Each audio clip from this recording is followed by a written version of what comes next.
Bonjour, chers amis, amoureux et examinateurs des paroles de la prophétie. Aujourd'hui, une demi-heure de silence dans vos murs pour vous parler du Yobel, la corne du bélier. Un concept que nous allons examiner, mieux scruter avec le scribe instruit de son vrai nom, le docteur King Fortuné Chidimba. Bonjour docteur. Bonjour monsieur le journaliste. Bienvenue où vous êtes déjà habitué au plateau, donc on vous souhaite juste un bon retour. Le plateau et les auditeurs sont très habitués au docteur ou au scribe instruit, comme nous voulons bien vous appeler par scribe instruit. Alors, nous sommes de retour pour parler, comme annoncé, de la corne du bélier, du Yobel. Une expression qui vous est chère, qui ce n'est pas un hasard que d'en parler avec vous, parce que nous nous sommes rendus compte qu'avec vous, on en parlera un peu avec beaucoup de, nous serons à l'aise pour parler du Yobel avec vous. Alors, la première question, certainement, c'est définir ce qu'on entend par le concept Yobel ou corne du bélier. Parlons plus précisément de la corne du bélier. Que savez-vous de ce mot? Je crois que c'est pas un concept nouveau. Nous avions essayé de dire quelque chose là-dessus, mais comme nous sommes revenus et qu'il y a des questions ça et là dans ce sens, par la grâce du Seigneur, nous allons essayer de donner plus des éclaircissements.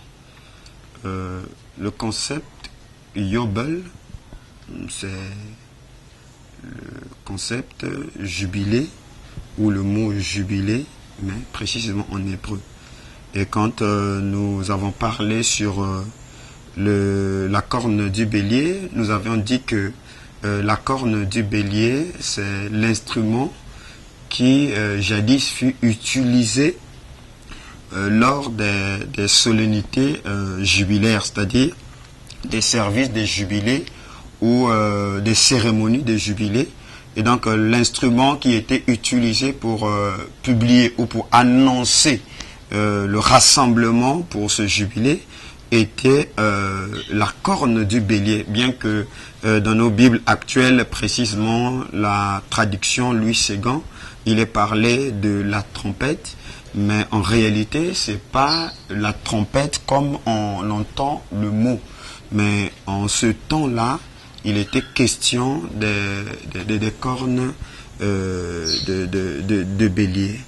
Et je crois que pour cela, la référence biblique, nous l'avons ici dans Lévitique 25, le verset 8 à 10, où la Bible dit « Tu compteras 7 sabbats d'années, 7 fois 7 années, et les jours de ces 7 sabbats d'années feront 49 ans.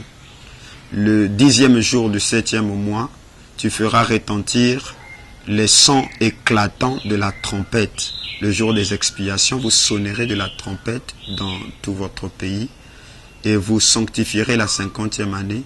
Vous publierez la liberté dans le pays pour tous ses habitants. Ce sera pour vous le jubilé. » Donc, la corne du bélier, c'est cet instrument qui fut utilisé pour publier cette année de liberté-là. Oui, mais docteur, pourquoi cette question ne peut pas échapper à plus d'une personne? Pourquoi seulement corne du bélier? Pourquoi seulement le bélier? Ça aurait pu être un autre animal, un taureau, où je fais allusion, il y a plusieurs animaux qui ont deux cornes. Pourquoi seulement bélier? Je crois que Dieu ne fait rien pour rien. Quand Dieu annonce quelque chose, c'est que l'accomplissement ou la confirmation de l'annonce divine se fait dans les trois domaines, c'est-à-dire les trois Bibles. La première, c'est le zodiaque, la seconde, c'est la pyramide, et la troisième, c'est la Bible écrite sur du papier. Donc, pour répondre à cette question, il est nécessaire que nous fassions un tour dans l'évangile, dans les étoiles. Et dans l'évangile, dans les étoiles, qui est le zodiaque, il y a un principe qui est observé qu'on appelle la loi de la précession des équinoxes. La loi de la précession des équinoxes, pour ne pas aller plus profondément, je crois que nous avions tout le temps d'en parler, quand nous parlerons, je crois, de l'alignement des étoiles. Donc, dans la loi de la précession des équinoxes, il fait allusion à la rétrogradation après une période de 2160 années, ce qui est appelé un mois galactique. Donc, après un mois galactique, il y a rétrogradation d'un case du zodiaque. Et puisque il y a 12 cases du zodiaque, donc précisément, et à chaque période galactique, on assiste à une rétrogradation. Donc, dans l'évangile, dans les étoiles, donc nous voyons qu'il y a parfois le passage d'une case ou la rétrogradation d'un signe du zodiaque après un autre. D'où, sous le signe du bélier, on voit la loi de Moïse. Donc, la période de la loi de Moïse, vous voyez qu'on offrait des sacrifices, des taureaux, etc. Et le Seigneur est venu accomplir tous ces signes ou ces prophéties ou ces rituels qui furent accomplis sous l'ancienne alliance. Et je crois dans Jean 1 chapitre 17, il est dit, Jean 1 le verset 17, il est dit que la loi a été donnée par Moïse et la grâce et la vérité nous sont venues par Jésus-Christ. Donc il y a comme un décalage. Donc de par là, nous quittons déjà la case ou le signe du bélier pour entrer directement dans le signe des poissons croisés, parce que Jésus est venu et l'un des signes qu'il a donné, c'était le signe de Jonas en rapport avec le gros poisson et sa résurrection. Et après une période aussi d'un mois galactique, c'est-à-dire de 2160 années, nous passons présentement du signe des poissons croisés, nous rentrons directement dans le signe que dirais-je, le signe du Verseau. Donc si l'on parle de bélier, c'est parce qu'effectivement Jésus est venu accomplir tous ces sacrifices de bélier, du sang de bélier, parce que le bélier est au centre des sacrifices de l'Ancien Testament ainsi que des taureaux. Donc c'est pas étonnant que l'on parle de bélier, parce que ça annonçait la rédemption de celui qui devait venir à la croix pour accomplir tous les sacrifices que Moïse avait annoncé ou Moïse avait décrit dans l'Ancien Testament. Et d'ailleurs, lors de la 7e fête, qui est la fête des tabernacles, il était nécessaire que les sacrificateurs ainsi qu'Israël puissent immoler les 70 sacrifices qui symbolisaient aussi les 70 races qui ont peuplé la terre. Donc, en général, Dieu n'aurait pas dû utiliser un autre animal en dehors du bélier, parce que le bélier est un signe du zodiaque qui est en rapport avec la première venue. Tout comme la colombe, voyez-vous qu'il ne pouvait pas utiliser un autre oiseau pour représenter le Saint-Esprit, sinon que la colombe, parce que la colombe est un oiseau de pureté. Docteur, c'est vrai, tout ça, ça ressemble à... c'est une théorie, hein,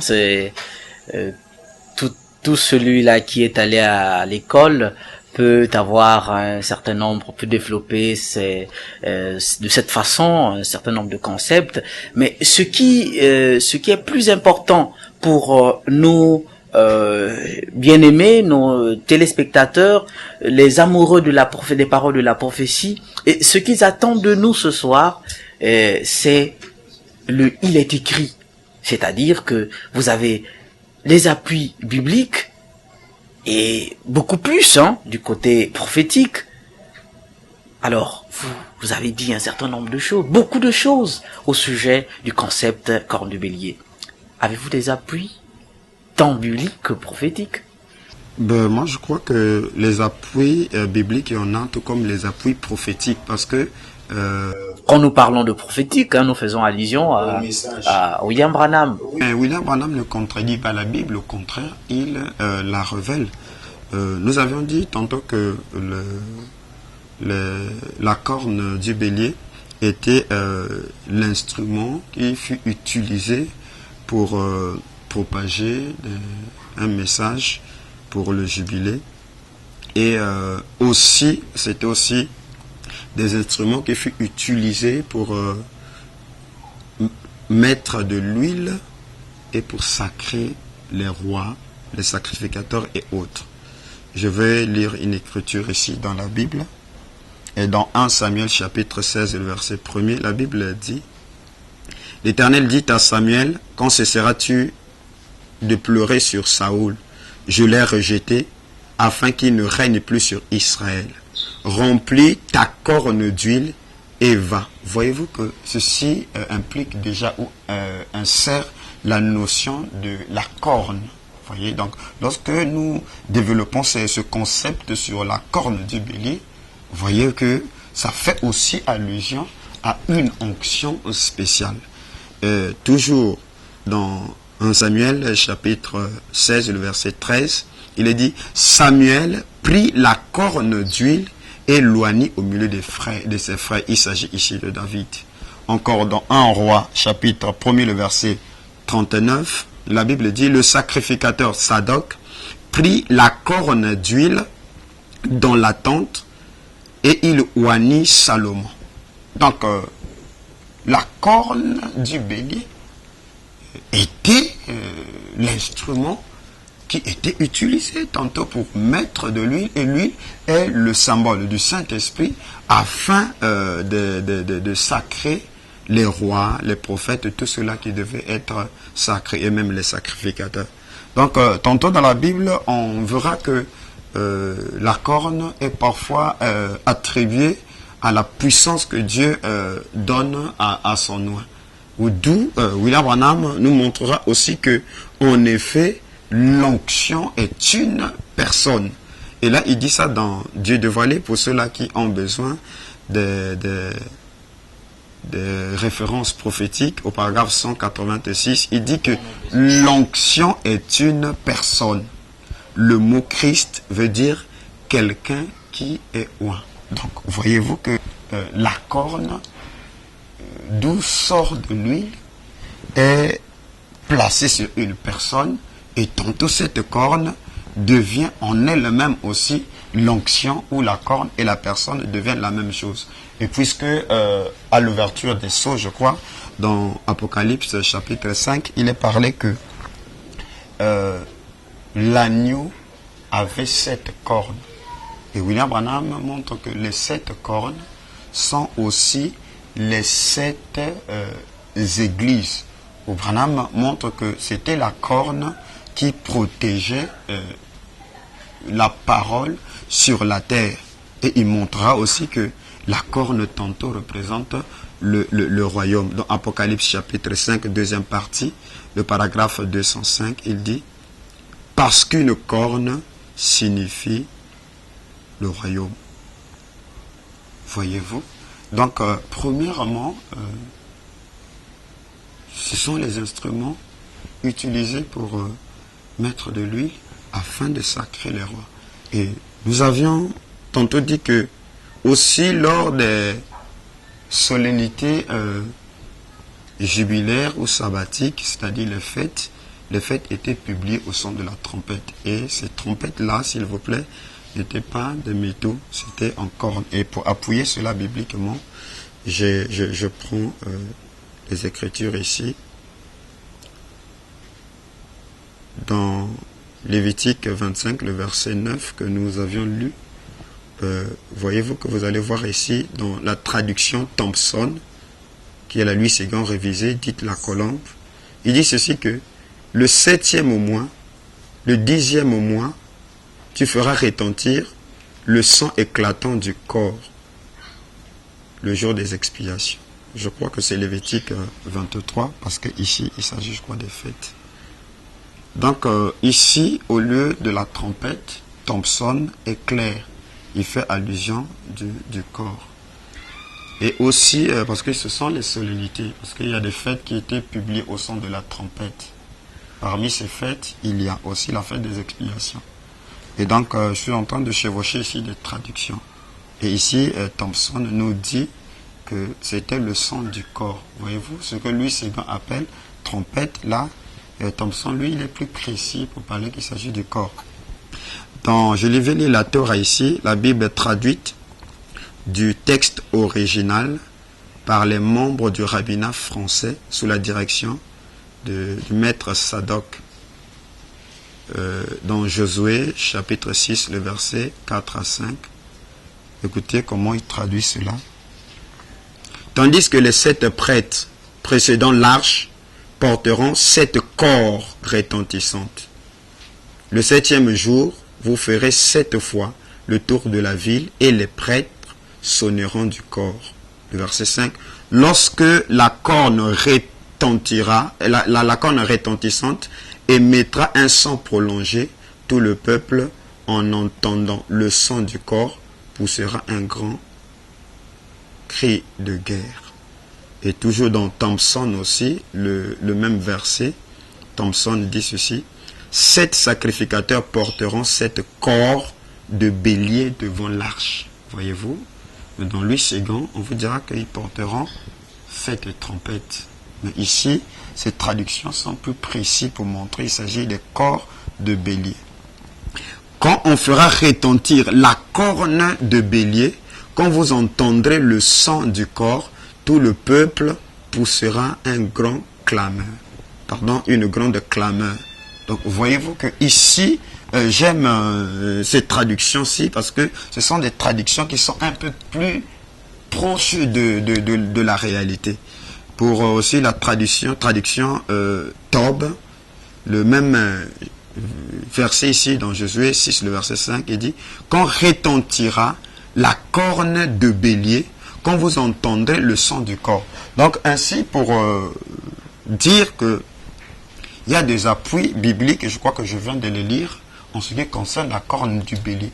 Ce n'est autre que la trompette. Et quand les gens sont tellement habitués avec un mot, voyez-vous que nous essayons de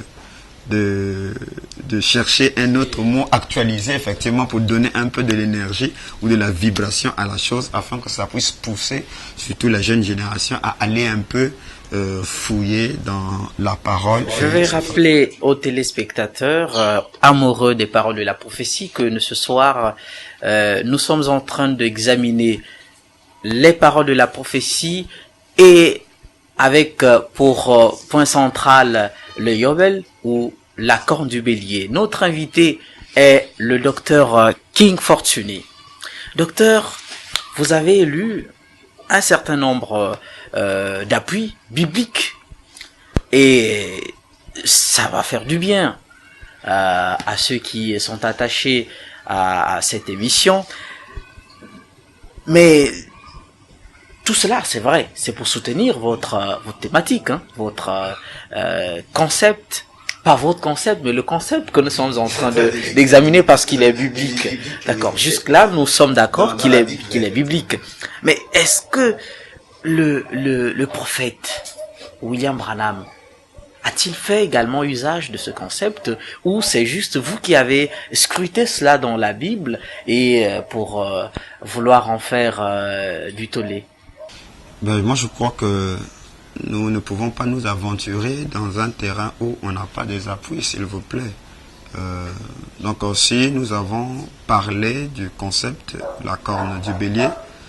C'est parce que nous avions vu quelque part, Frère Branham en a fait mention. D'accord, parce que ceux qui, les croyants, les amoureux de la prophétie attendent non seulement ce que la Bible prévoit, mais aussi et surtout ce que William Branham a prévu. Et dans le signe de 1963, le paragraphe 123, William Branham dit ceci: Israël a reçu l'ordre de demeurer sous le sang jusqu'à ce que la consigne de marche leur fût donnée. Ne sortez pas, une fois sous ce signe, ils étaient scellés à l'intérieur, ne partaient pas de là, ils restèrent là jusqu'à ce que sonne le coup de minuit et que les trompettes retentissent. Et lorsque les trompettes retentirent et que ces vieilles cornes de bélier commencèrent à résonner, chacun d'eux sortit avec ses provisions et il se mit en route vers la terre promise. Voyez-vous que Frère Branham est en train de chevaucher. Vous parlez quand lorsque les trompettes retentirent, après il descend pour être plus précis que ces vieilles cornes de bélier. Voyez-vous? Donc on n'a pas créé cela, ça se trouve toujours dans le message. Et si les prédicateurs ne vous ont pas dit cela, ça ne veut pas dire que ce n'est pas le message. Donc la sortie d'Israël s'est faite au son de la corne du bélier. Or, William Branham, dans la 70e semaine de Daniel, il dit que depuis l'annonce du premier jubilé jusqu'en 1977, il a été annoncé qu'il devait s'écouler 70 jubilés.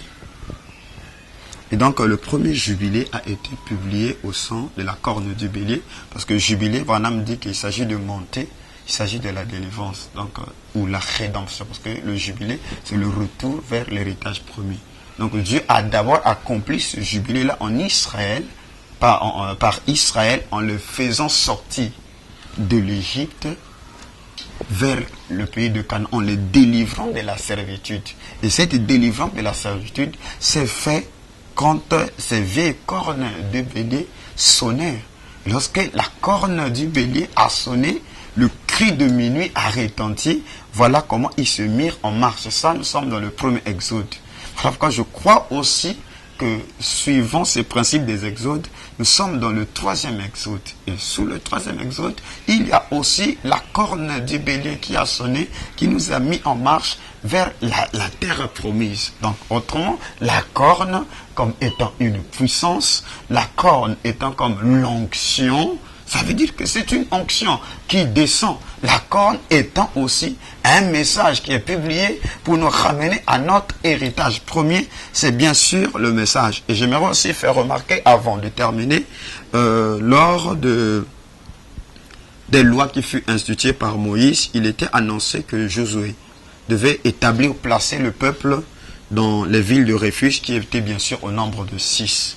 Mais la 7e ville de refuge n'a pas été mentionnée parce que Dieu est parfait dans ses chiffres, parce que 6 c'est le chiffre de l'homme.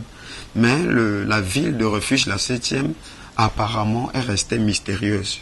Mais ce que nous n'arrivons pas souvent à faire attention, c'est que la 7e ville de refuge n'était pas loin d'eux. Parce que lorsqu'il y avait un problème urgent et que la personne qui avait une situation voyait que la ville de refuge était si loin, il y avait un moyen d'aller dans la 7e ville de refuge qui était bien sûr le temple.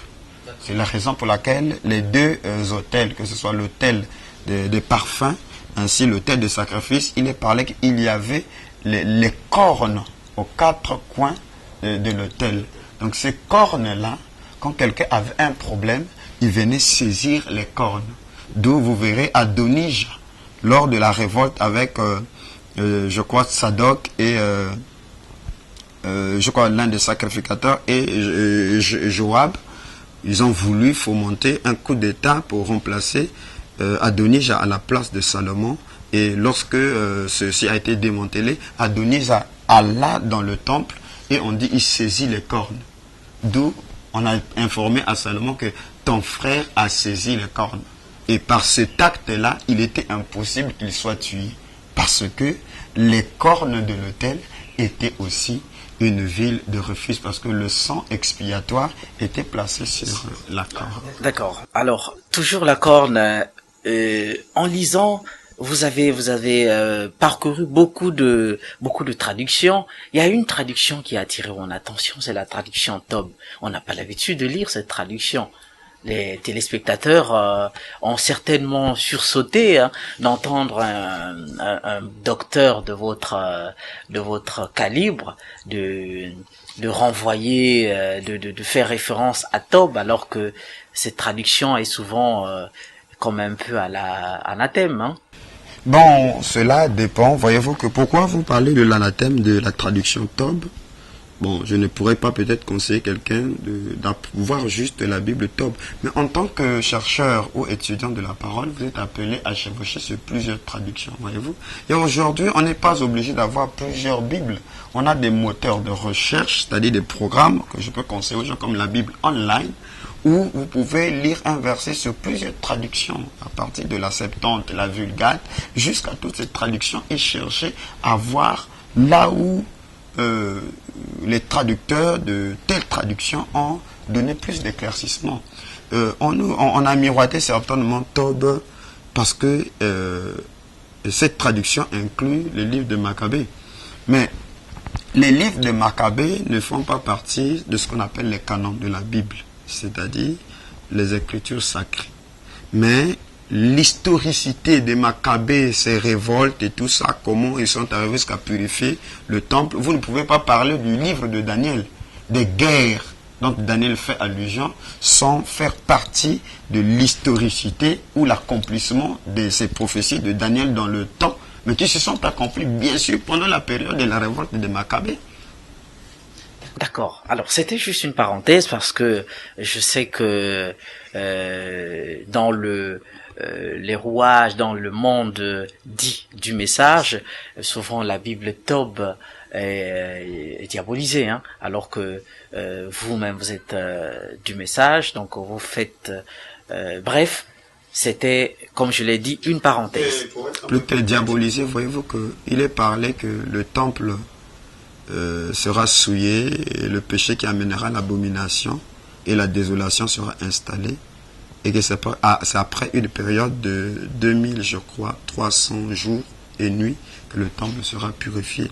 Donc l'abomination qui cause la désolation dont Jésus fait allusion dans Matthieu 24, cette prophétie, cette écriture avait d'abord eu son accomplissement en l'an 163 avant Jésus-Christ, lorsque le roi de la Macédonie, c'est-à-dire l'un des successeurs de Alexandre le Grand, avait sacrifié un cochon sur l'autel de sacrifice ou l'autel des reins. Et ceci qui avait fait que le temple soit fermé. Donc après le temps indiqué par Daniel avec la révolte des princes Maccabées, que le temple a été purifié. D'où il y a certaines fêtes en Israël qui sont fêtées, qui ne sont pas selon la loi de Moïse, mais selon les victoires orchestrées par les princes Maccabées.